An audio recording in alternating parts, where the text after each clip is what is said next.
Great. All right. Well, that's a pretty wide range of backgrounds here, which is pretty descriptive of the industry right now, I think. So I put together a list of questions for the panel that I thought would be the most beneficial to a wide range of an audience. And so one of the questions that I get all the time is people want to know just exactly what a digital tech is, and it can be a complicated question or it can be a simple question depending on how you choose to answer it. So basically this is sort of a two-part question, and we'll just kind of go down the line with our panelists again, starting on the end. And I would say, tell me in one sentence what a digital tech is, just in one sentence, if you can do that. And then if you agree with the sentence on down the line, you can just sort of agree with that. But I challenge you to make it more difficult as we go down the end. And then after we sort of say our one sentence, then we'll come back to it a little bit more in depth and pretend like you're at a party with a bunch of accountants, and they don't even know what a digital camera is for some reason, and then you can explain a little bit more in depth what a digital tech is. So Jeremy, you get the easy end there. I would say a digital tech is the person responsible for capturing, processing, manipulating, color correcting, and general quality assurance of a digital image from a photographer, and making sure that when it gets handed off to the next person down the line, it's ready to go as much as possible. Okay, it's going to be hard to go from there, but give it a go, Rick. Yeah, I agree. Digital tech's kind of considered the all-around guy, but it really is, if you break it down, it's the ultimate middleman from the input, which is the photographer, to the output, to whatever it is, web, print, or whatever. So I think it's the ultimate middleman, but we have eliminated a lot of middle people going digital. We don't have the lab.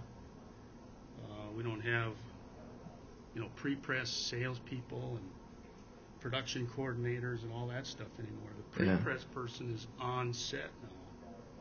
And so you are the middle person making sure that it gets to the next step properly.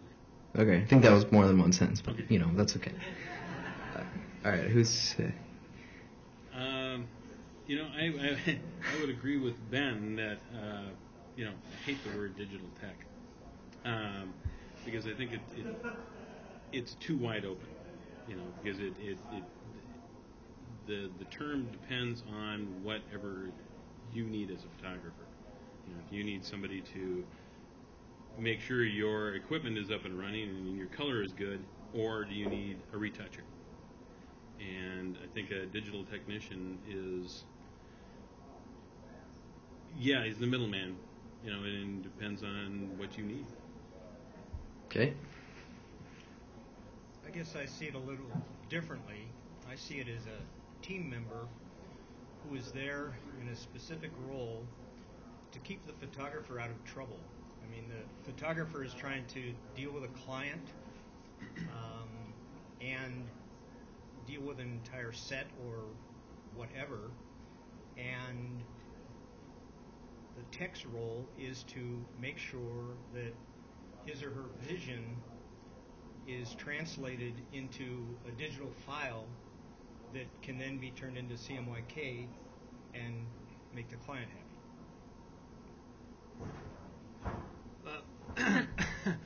Yes, and yes. I was going to say, just to stick with the one sentence thing, I mean, a digital tech is just a part of your team. And, we're talking about on set, we're talking about after the shoot, we're talking about photo, we're talking about video, we're talking about web, we're talking about print. They're there to help you. And in a lot of ways, they're part of your team, but they're, in New York anyways, like a personal assistant. Yep. I think my one sentence was just kind of, I agree with Ben, you're the bridge so that the photographer can think creatively, you think technically, so I'm there on set to be in charge of not only, file management and color and all that, but also, camera breaks, you know how to fix it. Computer goes down, you know why. Software glitches, you know how to unglitch. So, you're there to problem solve.